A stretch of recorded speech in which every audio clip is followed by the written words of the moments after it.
वैसे पहली बार मोदी कैबिनेट में जेडीयू शामिल हो गई है, लेकिन इस विस्तार ने बिहार में जेडीयू का संकट बढ़ा दिया। जेडीयू मोदी कैबिनेट में 4 मंत्रालय मांग रही थी, लेकिन सिर्फ 1 मंत्रालय मिला और वो मंत्री पद गया पार्टी अध्यक्ष आरसीपी सिंह को। यानी अब बिहार के मुख्यमंत्री, पार्टी अध्यक्ष और केंद्रीय कैबिनेट में मंत्री तीनों एक ही जाति के हैं और यह हालत पार्टी में नीतीश के लिए मुश्किलें खड़ी कर सकती है। और यही वजह है कि बिहार के मुख्यमंत्री नीतीश कुमार केंद्र में हुए मंत्रिमंडल विस्तार से खुश नजर नहीं आ रहे। नीतीश ने अभी तक आरसीपी सिंह को मंत्री बनने की बधाई तक नहीं दी है।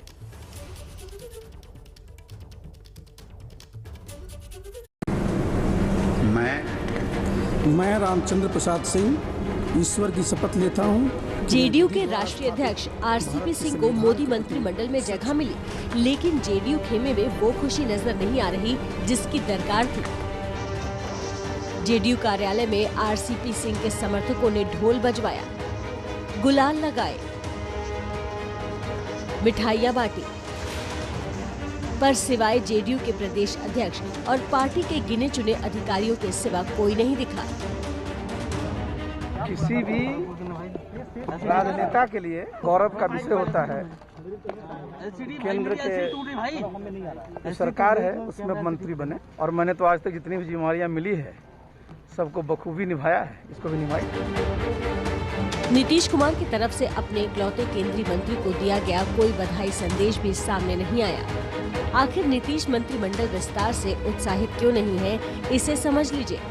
दरअसल केंद्र में मंत्री बनाए जाने को लेकर नीतीश के विश्वस्त और खासम खास मुंगेर के सांसद ललन सिंह के नाम की भी चर्चा थी, लेकिन मोदी कैबिनेट के विस्तार में जेडीयू से एक ही सांसद को मंत्री बनाया जाना था और वो मौका आरसीपी सिंह को मिला। 2019 में भी जेडीयू को एक ही सीट का ऑफर दिया गया था, लेकिन तब नीतीश ने मंत्रिमंडल में शामिल होने से इनकार कर दिया था। उस वक्त भी ललन सिंह और आरसीपी सिंह दोनों ही मंत्री बनने को तैयार थे, पर ये फैसला नहीं हो पाया कि अगर किसी एक को बनाया गया तो दूसरा रूठ जाएगा। इस बार ललन सिंह ने अपनी जिद छोड़ दी और आरसीपी सिंह को मंत्री बनाए जाने की सहमति दे दी। हालांकि खबर ये भी है कि ललन सिंह इस फैसले से खुश नहीं थे, लेकिन मंत्री पद की शपथ लेने वाले आरसीपी सिंह का कहना है कि सब ठीक है। ऐसा है जी, ललन बाबू और हमें कोई फर्क है क्या? ललन बाबू नीचे सब लोग मजबूती से रहेंगे। अंदर खाने से खबर भी आई कि ललन को जेडीयू का अध्यक्ष पद ऑफर किया गया, लेकिन उन्होंने इनकार कर दिया। तो आरसीपी सिंह मंत्री तो बन गए, लेकिन सवाल अब यह है कि क्या उनके मंत्री बनने के बाद बिहार में जेडीयू में सब कुछ ठीक है? चूंकि तमाम तरह की बातें कही जा रही हैं, ललन सिंह की नाराजगी की बात भी कही जा रही है, कहा यह भी जा रहा है कि नीतीश कुमार भी नाराज हैं, लेकिन क्या वाकई में यही हकीकत है? ये एक बड़ा सवाल है। आरसीपी सिंह अब मंत्री बने हैं और देखिए, बिहार और उत्तर प्रदेश जैसे राज्य जहां जाति के इर्द गिर्द गोलबंदी होती है, राजनीतिक घेराबंदी देखने को मिलती है, वहां पर अब यह है कि जेडीयू के जो अध्यक्ष हैं और केंद्र में मंत्री हैं और वहां के मुख्यमंत्री तीनों एक जाति के। क्या इससे आने वाले दिनों में परेशानी नहीं बढ़ेगी? क्या पार्टी के अंदर बगावत जैसे हालात नहीं होंगे? ये तमाम चीजें देखनी होंगी। और क्या वाकई में नीतीश कुमार इस फैसले से नाखुश हैं? यह भी एक बड़ा सवाल है, क्योंकि ट्विटर के जरिए अब तक उन्होंने या सार्वजनिक तौर पर कोई बधाई दी नहीं है। हमारे साथ प्रकाश कुमार, हमारे वरिष्ठ सहयोगी, इस वक्त पटना से जुड़ चुके हैं। प्रकाश, ये जो फैसला है आरसीपी सिंह का मंत्री बनना, इसे लेकर किस तरह के कयास या किस तरह की राजनीति देखने को मिल रही है बिहार में?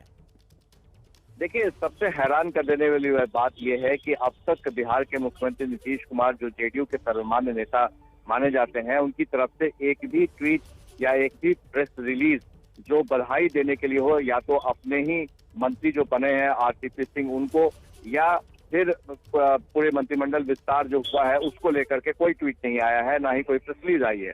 तो जाहिर है कि ये सवाल उठ रहा है कि क्या आरसीपी सिंह जो यहाँ से निकले थे अखिलेश, बातचीत करने के लिए उन्हें अधिकृत किया गया था। खुद मुख्यमंत्री नीतीश कुमार ने कहा था कि उन्हें अधिकृत किया गया है।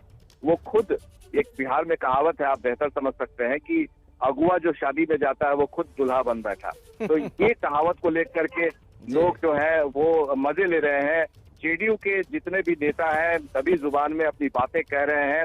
जिन लोगों से भी सुबह से मेरी बातचीत हो रही है, हर कोई हैरान है कि ऐसा कैसे हो सकता है। बात जब एक ही की थी तो फिर इतना ज्यादा हाय तौबा मचाने की क्या जरूरत थी। नीतीश कुमार का आपने अंदाज देखा होगा, उन्होंने खुद को केंद्रीय राजनीति में जो कुछ भी हो रहा था, मंत्रिमंडल विस्तार को लेकर जो बातचीत हो रही थी, उससे उन्होंने अलग कर लिया था शुरू से ही, पहले ही दिन जब उनसे पूछा गया था। एक और अहम बात है कि आप नोटिस करेंगे कि जब पहली बार आरसीपी सिंह कैमरे पर आए थे और उन्होंने ऐलान कर दिया था कि जब भी केंद्र में मंत्रिमंडल विस्तार होगा तो उस वक्त में वो उसमें जेडीयू उसमें शामिल होगी, तो क्या उस वक्त में नीतीश कुमार की सहमति थी या फिर अपने, क्योंकि वो राष्ट्रीय अध्यक्ष है, यह देखना होगा अखिलेश की राष्ट्रीय अध्यक्ष होने के नाते उनके पास बहुत सारे पावर्स हो जाते हैं, संविधान जो कहता है जेडीयू का उसके मुताबिक। तो एक तरह से ये कहा भी जा सकता है कि नीतीश कुमार फिलहाल राष्ट्रीय अध्यक्ष जो आरसीपी सिंह है उनके किसी भी फैसले को टाल नहीं सकते थे और उनकी या तो मजबूरी भी हो सकती है। लेकिन एक बात और भी है प्रकाश, एक बात और भी है कि बिहार में जाति के इर्द गिर्द जबरदस्त राजनीति होती है, जबरदस्त घेराबंदी होती है। वैसे में अगर जेडीयू के अध्यक्ष भी एक ही जाति के हैं और इसके अलावा मंत्री भी उसी, जो केंद्र में मंत्री है उसी जाति के और मुख्यमंत्री भी, क्या इसे लेकर पार्टी के अंदर कोई बगावत की स्थिति नहीं बन सकती है? जो अलग अलग धड़े हैं क्या उस पर सहमत हो जाएंगे? देखिए, जो मुख्य तौर पे बात सामने आ रही है, न सिर्फ जाति की बल्कि एक जिला का भी बात आ रहा है। बिहार के मुख्यमंत्री नीतीश कुमार खुद कुर्मी जाति से आते हैं, नालंदा से आते हैं। आरसीपी सिंह जो राष्ट्रीय अध्यक्ष हैं वो भी कुर्मी हैं, नालंदा से आते हैं।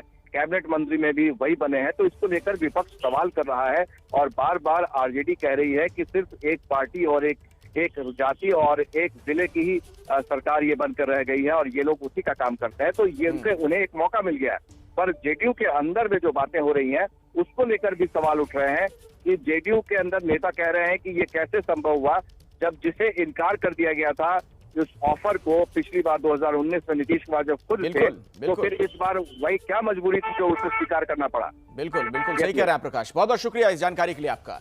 तो बिहार में जो ये सियासी हलचल हो रही है इससे जुड़ी हर खबर आगे भी हम आपको दिखाएंगे और आज जो नए मंत्री पदभार ग्रहण करने जा रहे हैं जैसी उनकी तस्वीरें आएंगी हम आप तक पहुंचाएंगे।